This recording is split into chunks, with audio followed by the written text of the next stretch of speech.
Olá, eu desejo que você esteja ótimo, você esteja ótimo. Estou aqui para nossa jornada Despertar, a continuidade, que é um trabalho que eu faço, também fica lá no canal, com relação a essa autoanálise, esse inventário das nossas atitudes, o microfone caiu aqui, das nossas atitudes. É um mergulhar, uma ajuda para que nós possamos ter um norte para nos trabalharmos. E nós fizemos várias reflexões sobre atitude, sobre relacionamentos.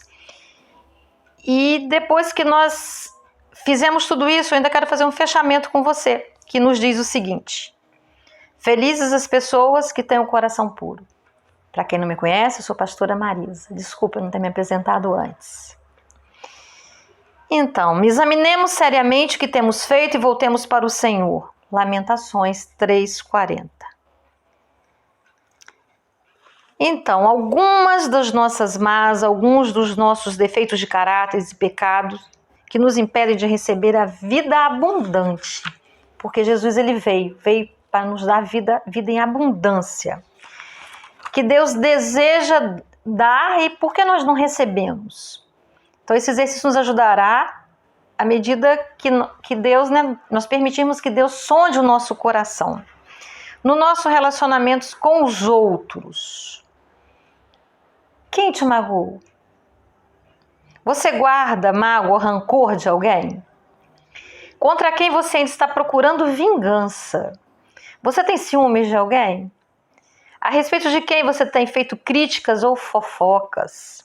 Você tenta justificar suas atitudes erradas dizendo que é culpa dos outros? E lá em Mateus 6:12-13 nos diz o seguinte: perdoe-nos os nossos pecados, tal como nós temos perdoado aqueles que pecaram contra nós. Não nos põe em tentação, mas livre-nos do maligno. Amém. Prioridades na nossa vida. E Ele dará a vocês, se o colocarem no primeiro lugar de suas vidas. Mateus 6:33. Buscai o reino dos céus e a sua justiça, e todas as outras coisas vos serão acrescentadas. Após ter tomado a decisão de entregar sua vida à vontade de Deus, em quais áreas de sua vida você ainda não está colocando Deus em primeiro lugar? Tem alguma área, como num arquivo, para a gente dizer assim, não, aquela janelinha, aquela portinha ali, só eu mexo. Ainda tem isso na sua vida? O que em seu passado está interferindo para que você não faça a vontade de Deus? Suas ambições? Seus prazeres? Quais têm sido as suas prioridades no trabalho, nas amizades, nos alvos pessoais? E a sua atitude? Efésios 4:31 nos diz o seguinte: livrem-se de toda amargura, indignação, ira, gritaria e calúnia, bem como de toda maldade. Você tenta sempre ter uma atitude de gratidão ou sempre se vê reclamando das circunstâncias? Em quais áreas de sua vida você é ingrato? Você tem se irritado e explodido facilmente com as pessoas? Você tem sido sarcástico? O que em seu passado ainda lhe causa medo e ansiedade? Lembram-se que nós trabalhamos sobre as atitudes, pecados de atitude. Aquilo que está lá atrás, né? Porque é muito fácil nós sermos ingratos. É muito fácil, porque isso é característico do ser humano. Quanto tempo o povo vagueou no deserto? 40 anos, uma trajetória que levava apenas 12 dias, para que eles aprendessem a ser gratos. Queriam algo, ganhavam, esqueciam, começavam a reclamar. E quando eu digo assim, nós somos iguais. Nós precisamos nos esforçar. Precisamos pedir a Jesus, o Espírito Santo, que nos mostre o caminho da gratidão. A integridade. Colossenses 3:9 nos diz o seguinte: não mintam uns aos outros. A vida velha que vocês levavam com toda a sua perversidade é que fazia essa espécie de coisas. Agora ela está morta e desapareceu. Isso é muito sério, isso é real em nossas vidas. Em que transação do passado nós fomos desonestos? Nós roubamos alguma coisa? Nós exageramos a respeito de nós mesmos para aparentarmos sermos melhores. A vaidade, o orgulho, né?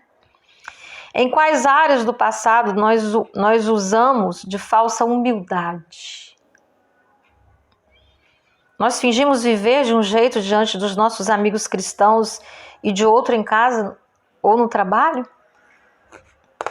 Então, Isaías 1,18 fala o seguinte: venham, vamos discutir o assunto até o fim.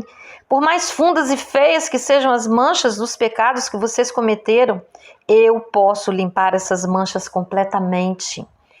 Vocês ficaram limpos e brancos como a neve que acabou de cair. Uma palavra linda, poderosa. Relacionamentos com os outros. Prioridades na vida.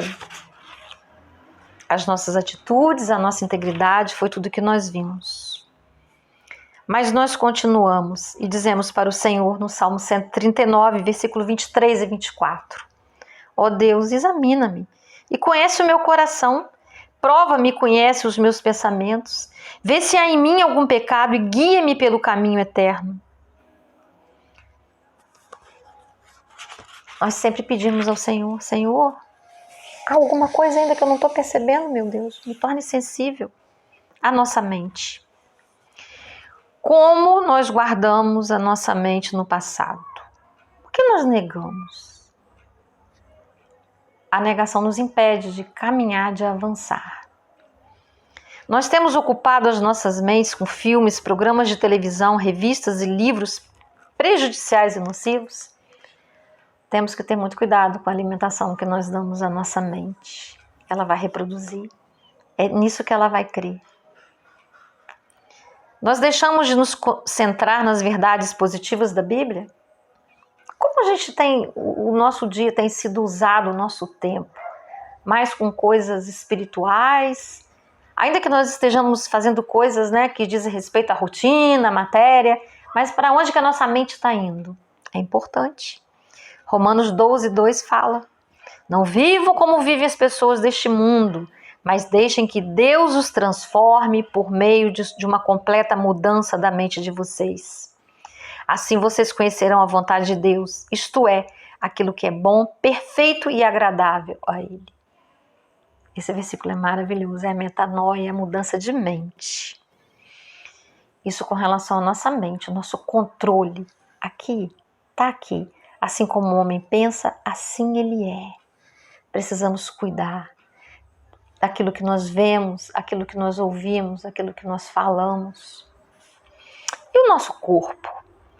Será que vocês não aprenderam ainda que seu corpo é a morada do Espírito Santo que Deus lhes deu e que ele vive dentro de vocês? Seu próprio corpo não lhes pertence, porque Deus comprou vocês por preço elevado.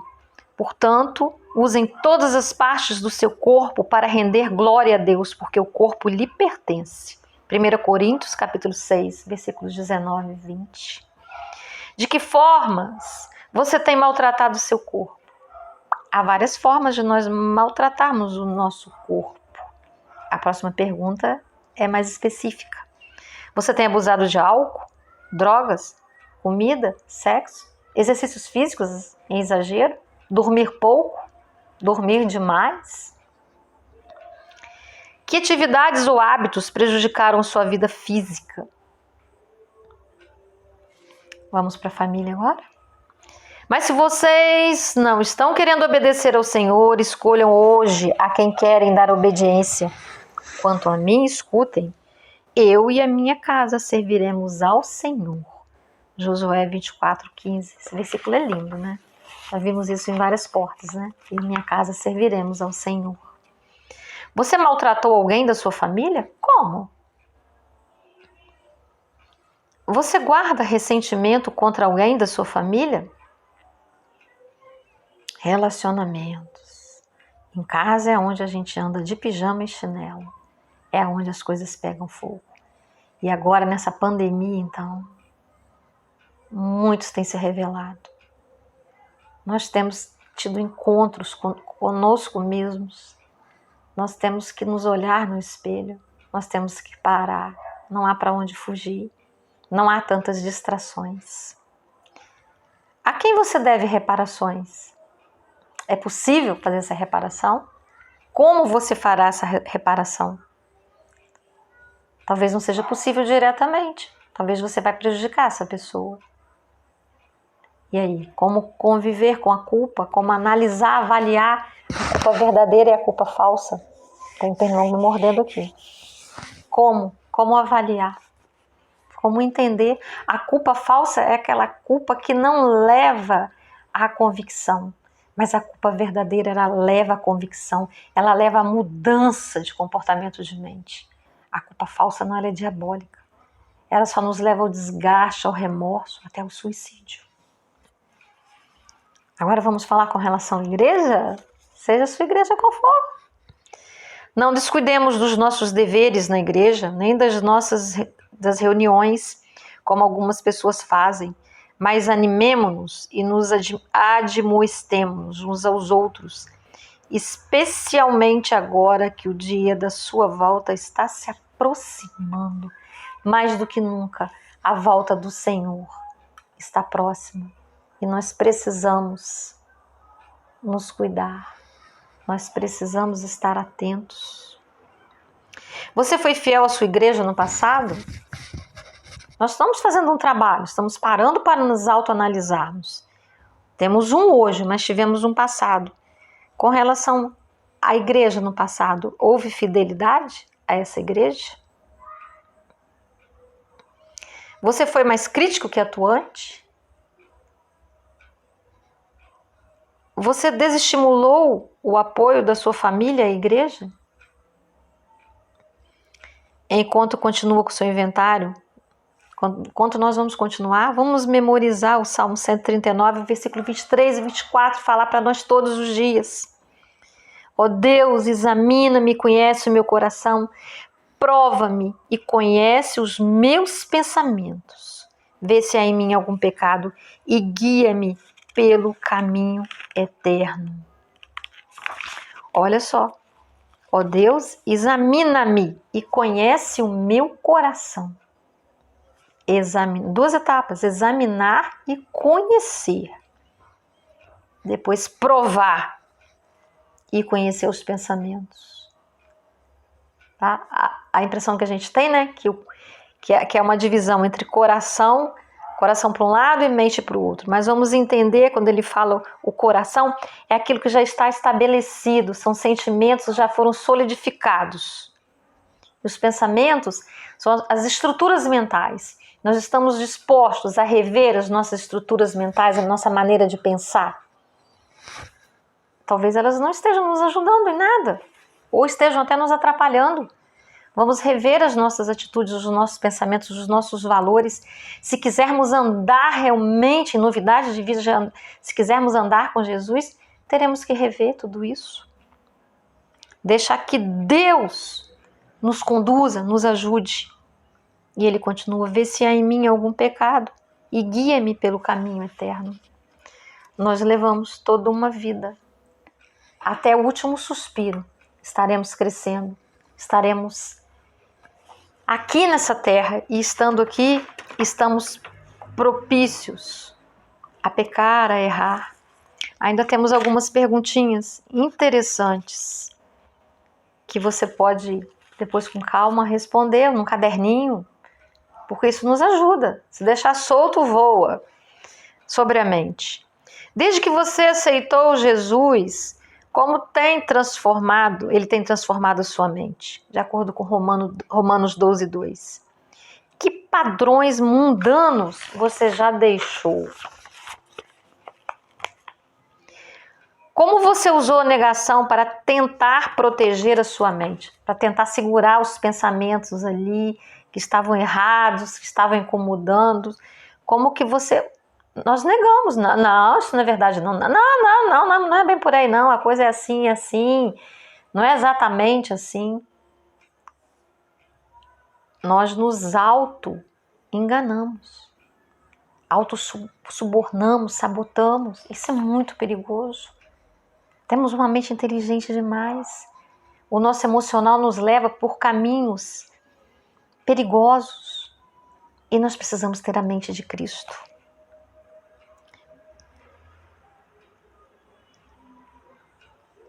Algumas aqui eu já li. O que você já tem feito para restaurar o templo de Deus, o seu corpo?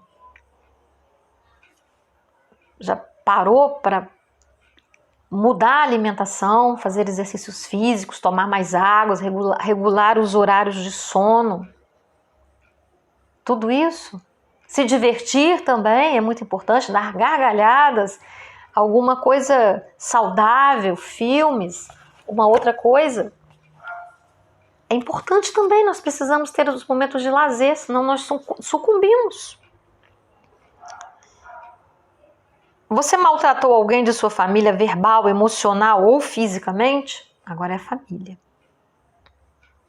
Vou repetir. Você maltratou alguém da sua família verbal, emocional ou fisicamente? Você guarda ressentimentos contra alguém de sua família? Por quê? Isso tudo tem que ser trazido à tona. Sabe, muitas vezes você já viu um iceberg, já ouviu falar, viu na televisão? Iceberg é uma grande placa de gelo que se solta dos polos da Terra. E o iceberg, ele, por cima ele é só aquela pontinha de gelo, mas por baixo, aquela grande placa. Tem o filme Titanic, ele foi rachado por um iceberg. Nós costumamos dizer que algumas coisas, né? Só parece a pontinha, mas a verdade está lá dentro, está guardada. E é preciso ser exposta, explanada, cuidada, tratada, para que haja cura, para que haja salvação, para que haja libertação de vida. Preciso fazer análise. Não adianta jogar o lixo debaixo do tapete. Você consegue lembrar de alguém a quem deve reparações? Por quê? Não se preocupe em fazer as reparações agora. Você vai fazer isso agora, eu vou sair daqui agora, Não, eu tenho que ter bom senso. Eu tenho que saber quem eu vou pedir perdão agora. A maneira de pedir perdão. Temos que ter bom senso. E lembrar que se nós pudéssemos ler as histórias secretas dos nossos inimigos, nós encontraríamos na vida deles tristezas e sofrimentos suficientes para desarmar o nosso ódio. Bom, nós paramos por aqui e entendendo que o inventário ele é constante. O inventário ele é feito periodicamente, ele é feito diariamente. Algumas pessoas, a maioria eu acho que talvez goste de fazer na hora de dormir, como foi meu dia, pedir perdão a Deus. Tem uns que tem um sono mais pesado, como eu, já de manhã que acorda, né? Até peço à noite, falo, oro, mas eu funciono melhor pela manhã, depois que eu durmo. Mas ele é diário e ele também é no momento, é como uma brasa que bate no nosso corpo, que a gente tem que tirar logo. Errou, magoou alguém, agrediu, fez alguma coisa, imediatamente peça perdão. Mas não diga se eu fiz, não, porque aí quando a gente usa esse se, a gente não tem certeza, a gente está fazendo para aliviar a nossa consciência e não deve ser por aí. Realmente devemos refletir e pedir autenticamente o perdão. E o inventário é para a vida toda. Porque nós não vamos estacionar, nós vamos continuar vivendo, coisas diferentes continuarão acontecendo nas nossas vidas, dinâmicas diferentes. Quem não tem filho vai talvez ter filho, ter neto, bisneto, tio, sobrinho, amigos, vizinho, mudar de cidade. É uma gama de relacionamentos. E relacionamento é a base das nossas vidas. E nós temos que estar sempre cuidando do nosso relacionamento. Mas o principal relacionamento é aquele conosco mesmos, com Deus. Para nós estarmos bem, para nos relacionarmos com o outro. Nos amarmos o suficiente, para sabermos os limites, para termos amor por nós mesmos, por Deus, a fim de que tenhamos amor pelo outro. Ninguém vai dar o que não tem, não é possível. Não existe isso. Vou tirar a água de um poço que está seco? Não tem como. Então, nosso principal relacionamento é com Deus, conosco e depois com o outro. Que você seja abençoado através desse estudo breve e nós voltaremos para o próximo episódio. Obrigada por ter ficado comigo até agora. É a nossa jornada Despertar. Se você tiver alguma pergunta, alguma dúvida, faça lá embaixo, né? Lá onde vai ser postado, e eu vou procurar ver para te responder. Peça a Deus também, Ele dá maneiras, Ele dá outros materiais, há uma gama de pessoas maravilhosas trabalhando aí na rede, que pode nos ajudar nessa avaliação, ajudar a nos ver, mas nós temos que nos ver. Esse é um processo dinâmico, nós não podemos parar. Mas eu peço a Deus as bênçãos dele sobre a minha vida, sobre a sua vida, e que nós cresçamos em nome de Jesus. Que essa palavra traga ao teu coração vida nova, metanoia, renovação de mente e um crescimento espiritual em nome de Jesus. Obrigada por ter ficado comigo até agora, por ter se inscrito no canal, compartilhar e tudo mais. Muito obrigada. Continue conosco. Um grande abraço.